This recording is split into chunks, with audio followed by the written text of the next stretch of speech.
Sejarah awal Pulau Jawa seolah terbungkus oleh misteri, karena sama sekali tidak diketahui keberadaannya oleh dunia, sampai pulau ini dikunjungi oleh peziarah dari Cina, Pahien pada tahun 412 Masehi.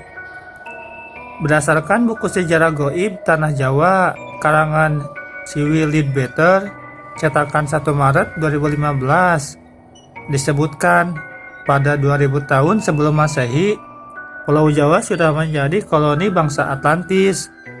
Tapi saat Atlantis hancur, Jawa menjadi negeri terpisah. Nah, di saat masih dikuasai oleh bangsa Atlantis inilah, ajaran gaib hitam dan sesat mulai diajarkan kepada penduduk Jawa yang tinggal di pulau ini. Sehingga pengaruh aliran sesat itu kemudian semakin kuat dan merusak tatanan kehidupan yang ada saat itu. Mereka memuja dewa yang kejam, selalu meminta persembahan manusia, dan hidup di bawah bayang-bayangan tirani, tanpa kesempatan untuk melepaskan diri. Pada zaman itu, mereka diperintah oleh raja yang merangkap imam agung dari aliran itu. Di antara raja ini, ada seorang yang sungguh fanatik dalam kepercayaan aliran hitam itu. Sang raja memiliki keyakinan bahwa hanya dengan menjalankan praktik kepercayaan yang mengorbankan darah setiap hari, wilayahnya dapat diselamatkan dari kehancuran. Hal ini didasari keyakinan bahwa dewa-dewa ganas dan haus darahlah yang memegang kendali atas Pulau Jawa pada saat itu. Para dewa telah membuktikan kekuatan dahsyatnya dengan letusan gunung-gunung berapi berulang-ulang dan bencana-bencana alam lainnya. Raja tersebut lalu memutuskan untuk melakukan sebuah pemagaran gaib demi untuk tetap menjaga dan memelihara pelindungan atas Pulau Jawa. Salah satu caranya dengan praktik ilmu gaib dari para ahli sihir. Hal ini dilakukan agar kelak semua sesembahan darah kepada dewa-dewa haus darah yang bersokol di seluruh Jawa tetap dilanjutkan di sepanjang abad-abad yang akan datang. Demi terwujudnya maksud itu, dia kemudian menciptakan mantra yang sangat kuat di atas Pulau Jawa agar aliran hitam yang dianutnya tersebut tak akan lenyap selamanya. Efek dari hal itu masih dapat dilihat, baik secara eteris maupun astral, dalam bentuk awan gelap yang besar, melayang-layang di atas Pulau Jawa. Awan hitam ini anehnya kelihatan seolah-olah seperti tertambat pada titik-titik tertentu, sehingga tidak lantas terbawa oleh angin dan tetap tinggal pada tempatnya. Titik-titik lokasi awan hitam ini sengaja dimagnetisir oleh raja dekat dengan kawah-kawah gunung berapi. Salah satu alasannya adalah karena kawah-kawah tersebut biasanya ditempati oleh beragam jenis makhluk-makhluk halus, sehingga makhluk-makhluk gaib itu dapat diperintah oleh sang raja.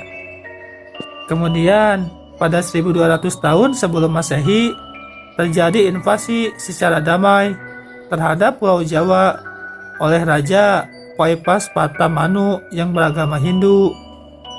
Mereka datang secara damai, tinggal di pantai, dan akhirnya membentuk kota perdagangan kecil yang independen. Seiring waktu, kekuatan para pendatang Hindu ini meningkat pesat dan akhirnya menjadi dominan dalam komunitas. Akan tetapi, walaupun agama Hindu telah diterima oleh penduduk, namun kenyataannya pemujaan lama terhadap aliran sesat tetap dilaksanakan, dan praktik ilmu gaib malah makin menjamur. Melihat kondisi tersebut, Raja Paipaspata yang berkuasa saat itu meminta untuk mengirimkan ekspedisi ke Jawa pada tahun 78 Masehi. Ekspedisi ini dilakukan untuk menangkal pengaruh buruk dari aliran sesat yang sudah membumi di tanah Jawa tersebut. Pemimpin ekspedisi ini dipimpin oleh ahli spiritual bernama Aji Saka atau Sakaji. Aji Saka ini sangat memahami tugas yang diembannya. Aji Saka lalu menanam benda yang berdaya magnet kuat yang telah dimantrai di 7 tempat di Pulau Jawa untuk menyingkirkan pengaruh aliran hitam dari tanah Jawa. Tumbal bagi tanah Jawa. Untuk tempat menguburkan tumbal atau jimatnya yang paling penting dan kuat, Aji Saka memilih perbukitan yang mengarah ke Sungai Progo, tempat yang sangat dekat dengan titik Pulau Jawa. Legenda mengenai Aji Saka ini dalam berbagai cerita juga dianggap melambangkan kedatangan Dharma, ajaran dan peradaban Hindu-Buddha ke Pulau Jawa. Akan tetapi, penafsiran lain beranggapan bahwa kata Saka adalah berasal dari istilah dalam bahasa Jawa Saka atau Soko yang berarti penting, pangkal atau asal mula. Maka namanya bermakna Raja Asal Mula atau Raja Pertama.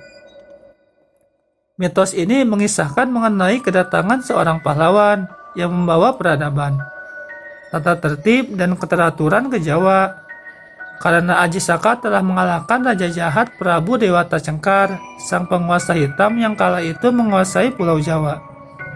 Legenda ini juga menyebutkan bahwa Aji Saka adalah pencipta tarik tahun Saka atau setidak-tidaknya raja pertama yang menerapkan sistem kalender Hindu di Jawa. Tumbal Aji Saka untuk menangkal kekuatan hitam pun bertahan hingga beratus-ratus tahun kemudian.